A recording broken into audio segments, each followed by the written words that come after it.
So nighttime routine. Got my supplements, got my food. What I'm gonna do is I'm gonna eat my meal, I'm gonna go get on the bike, I'm gonna take the supplements midway through being on the bike. I noticed I slept way better the last few days since I got this form of magnesium, which crosses the blood-brain barrier better and then causes more relaxation. And I noticed on the back here, if we zoom in close enough, you can just see 50 milligrams. So I'm going, oh, I'm having 500. So I was having 3 capsules thinking it's 500 per capsule, not reading the label properly. And actually I was nowhere near. So when I got my intolerance test the other week, I was actually low in magnesium because I blast through it so fast with the way I put my body through. So once I got both and then put, as you can see, a hell of a lot of magnesium capsules in there, I've actually slept amazing the last few days and woke up feeling incredibly fresh. And since it's the end of prep sleep normally starts to get worse, not better. Like I said, salad is keeping the calories down but putting the volume up, and it's, at this stage of the prep it's made it so much easier having that as my last meal, whereas normally it'd be a much smaller meal with just the slow cooked beef, chicken and vegetables with a bit of additional vegetables on potentially some rice, but I can't have the rice because I'm cutting the calories lower and the carbs lower. Things like this. Cherry Pepsi Max. If you don't like Cherry Pepsi Max, you're obviously a bit of a weirdo at this stage. Everyone likes Cherry Pepsi Max. But a little bit of glass of that helps take the sweet tooth off. I've also got sugar-free jellies. These I tend to choose over the small pots just because you get a lot more volume and they're actually cheaper. So you just go and get them, mix them up with the hot water. Come the middle of the night, if I wake up with mad hunger, I can potentially have one of those jellies, which is going to be next to no calories and won't make a difference. It's not going to raise my blood sugar, it's not going to knock me out of my fasted state or anything else. If I was to have a meal, not only will it completely wake me up to have that meal, but then it's going to completely throw me over my calories and I'm going to have to pull them from the next day. And at the minute they're already low enough, so it's going to make it even harder for me. So that's why doing these things, these little tricks, really helps just stay on track. Taking the sweet tooth off, these little sweet treats that are 0 calories or very low in calories, putting the salad in to put the volume up. That meal is well heavy, it's like a kilo. But my stomach can digest it because I have a lot of vegetables anyway. Most people obviously couldn't digest the amount of vegetables that are that high, and it causes a lot of bloating and distension and discomfort in the stomach. But most people wouldn't want a meal that big either. So half the size would be more than sufficient. And like I said, I start pedaling now on the bike after I've eaten that meal. Just nice steady pace, burn some more calories. It actually helps partition the nutrients slightly better anyway. And then I take my supplements towards the end, and then as I get off the bike, jump in the shower, come back, finish off winding down, and then that's it. And as you saw there as well, just going to boil the Avengers. So this bike ride is going to go like that. I'm left-handed, so that didn't really work properly, but you know what I mean. Like that. Currently sat outside McDonald's at 12:40 trying to muster up the energy to walk home. Why? Because that's my bottle of water falling down. Why? Because I was ready to just get on the bike and do some pedaling, and then realised that the new phone has come through today after Amy decided to smash it a few weeks ago, and then I dropped it again and fully broke it the other day. Gym Wi-Fi is crap. Wi-Fi at home's down. Couldn't fix it and upload everything onto it. Had to go to Pure Gym when I finished at 9 o'clock. I was like, yes, it's set up and ready to go. And then went home and realised that it wasn't because all the apps weren't downloaded. So then went to Tesco and tried using their Wi-Fi as I had to get a couple of bits.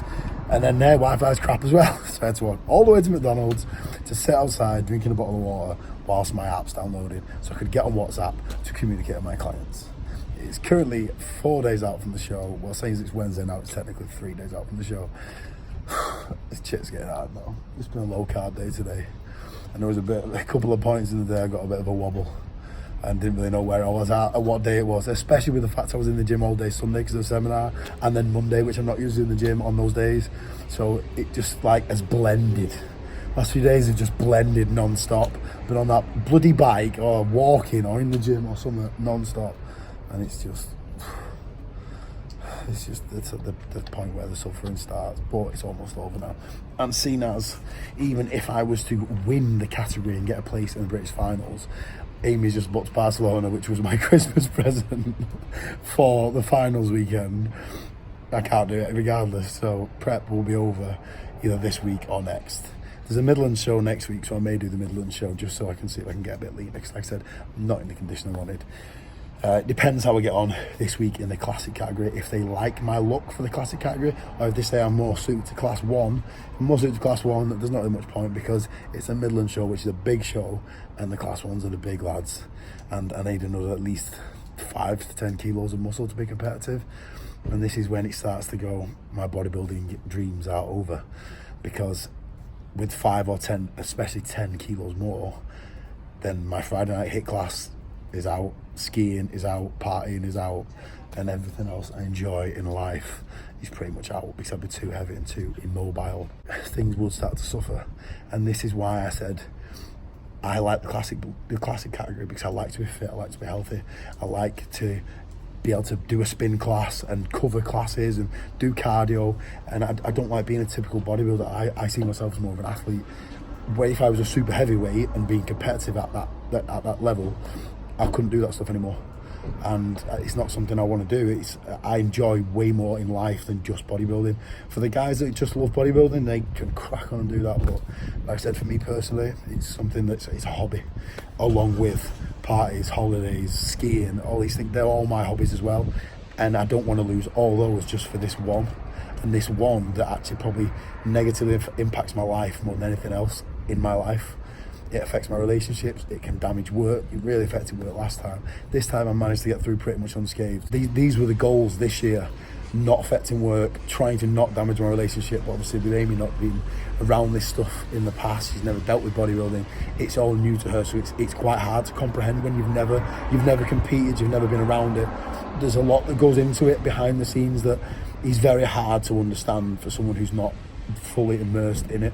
If you competed, you get it. If you haven't, it's you can't explain to someone. You have to do it to get it. So I said, for the most part, I've managed to live my life, and this has been the best year of my life. I've been on 3 holidays. Barcelona will be number 4, and then we're going away for Christmas apparently now. My mum's decided, so that'll be 5 by the end of the year, along with 3 festivals and numerous events and birthdays and social occasions, all involving food, all spell on prep. But then it just shows, this is what I was trying to say many times, that I've took that information and said, how can I apply that to my clients? How can I allow my clients to still lose their body fat, still gain muscle, and still have their social event and still have their social life? Because the worst thing we can do as a PT is start dictating to someone like with their bloody parents. Who the hell am I, and how dare I start saying to clients, right, you're not allowed to do this, you're not allowed to do that. I can advise you to do things, but can we work things in? Could you have a smaller piece of cake and still enjoy it?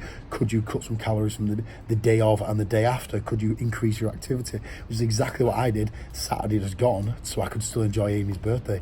And yes, I did have carrot cake, and yes, I was a week out from the show. I wanted to do that. And all right, I had the best intentions. I went there with the best intention, just ordering something off the normal menu, a chicken skewer with rice and salad, and then I was meant to get some more salad from the buffet bar, and then tried a couple of bits, and then end up with a big plate full of food. So even with the best intentions and the strongest mindset, I still went off the wagon. But then what did I do? Just damage control. And I did feel really guilty afterwards, but I just damage controlled. So it's taking those principles and applying them to clients, and it's applying them to everyone. Anyone can do this stuff. Like, you don't have to sabotage it. It doesn't set you back to day one because you went a bit mad because you're a human being and there was some really nice food presented in front of you. Because you have to remember that when you walk around the supermarket, like I've been around Tesco, every single end of the aisle is got food in your face. Luckily, these glasses actually make it harder to see stuff because it kind of distorts the colour on everything. Because these are blue light blocking glasses. Everyone's wondering what the hell these are and why I could dick. And I just walk around the supermarket with these on. They block blue light. So blue light stimulates your nervous system. Blue light stimulates your brain, and it's what keeps you awake. So if you're someone who sits and watches a film at night, for example, and you were drowsy at the start, but then you're wide awake by the end, it's the blue light on the TV usually, because you're probably sat in a dark room with a very bright, big TV shining in your face. You put these on, you probably fall asleep midway through the film, because it stops that stimulation. You can also put your nighttime mode on your phone and everything else, it's the same sort of thing. But obviously all the lights around me, when I do that, shit, it goes bright. When I do this, it not only turns the tone down, but it turns all the colours different. which then makes it quite hard to see what food's what in the supermarket, which makes it less tempting. So to be honest, if you're going to go to the supermarket late at night, put on a pair of these, not only will people just stay well clear of you, you probably miss some of the food that you would have potentially eaten, because you then can't see what it is. You can't even see the flavours. You have to read the label to see what the flavour is. I'll do this every couple of seconds. Shit, I feel tired today. Since that last final stage is now not too fair, I did slept pretty good, which, like I said, sleep quality's gone up, and I don't. It has to be the magnesium. That, and I've also just got my sleep headphones back, which I lost. So there's these new fashionable headphones that just plug in like an earplug. I bought them to drown out Amy's occasional snoring when she just starts to lie on her back like that. Thanks, babe. And that's really good, really comfy. Because if you're actually trying to buy those, by the way, most of them have a 4-hour battery life. So if you're on Amazon, check the battery life. So mine have a 7-hour battery life. I plug it into this phone, and I'll go on. Obviously, I've got the Wi-Fi, so it's got free data, unlimited data. And then I'll just click on like a video, like podcast or something, just something with calming voice in the background that I'm not overly interested in listening to, but then it's just that background noise, and it just literally cuts it off. You can't hear anything else, and you just drift off to sleep and go to sleep. That, the magnesium, everything else, making sure that you're comfortable at night makes a huge difference. Because actually waking up now, just I'm talking, I've been awake for 2 minutes. So the main things that affect sleep: heat or temperature, light, noise, EMF. So when it's red hot, so when it's summer, for example, it's red hot, we open the windows, then there's loads of noise, and then there's loads of light, because the days are dead short, so the sun comes up early and goes down late, and then we all have a load of EMF because we have too many phones and too many signals in our houses these days. And especially with my house, I've moved the Wi-Fi box, which is why my Wi-Fi is now broke for the time being, because I broke it when I moved the box. But it's because I had my Wi-Fi box on one side of the bed, and then when Amy was here, her phone's on that side of the bed. I've got my two, so all these signals are going through. And as daft as it sounds, when you start having sleep problems, every little bit counts. Builders are off. Days ago. And every little bit counts, so those things make a massive difference. Blackout curtains, then change the light. The noise, having a fan potentially drowns out the external noise. When you have the window open, putting earplugs in, putting the headphones in, drowns out the external noise. So all these things can really actually affect your sleep, and they're only minor things. So you can always put them in, but fucking that makes a difference when you're struggling to sleep. And when you have one good night and you wake up and you go, I feel normal. Like I felt groggy then a second ago. I'm awake now. I'm just going to drop my supplements. This is my morning supplement routine. Get the supplements in, they're prepped already. The morning supplement routine before cardio. Obviously, this is more relevant when on prep, because there's some things that help liberate fatty acids and stuff like that. And obviously some little bits of caffeine and stimulants in there. So I'm going to get back on that stupid bloody bike again. Let's go.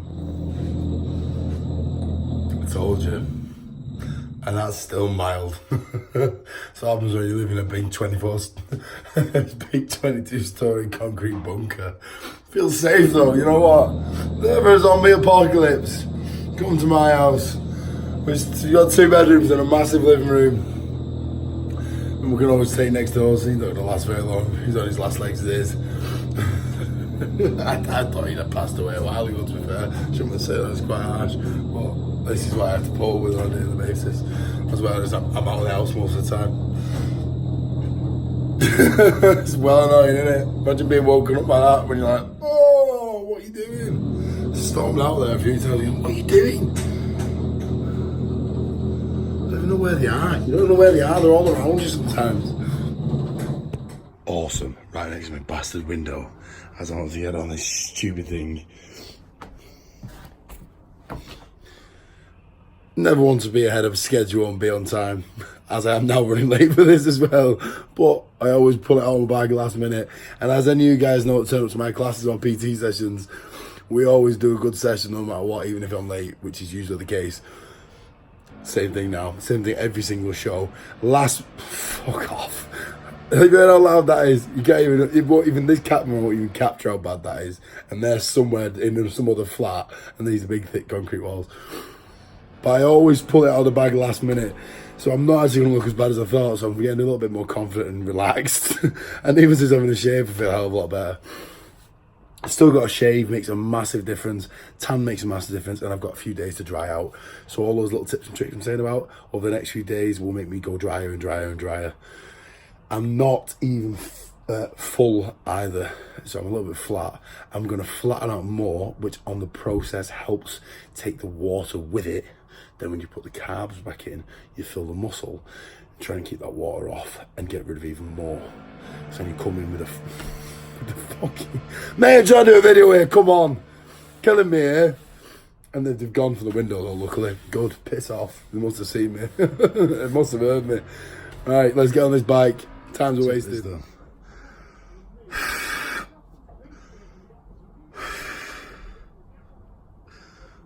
So, it's currently 12:40.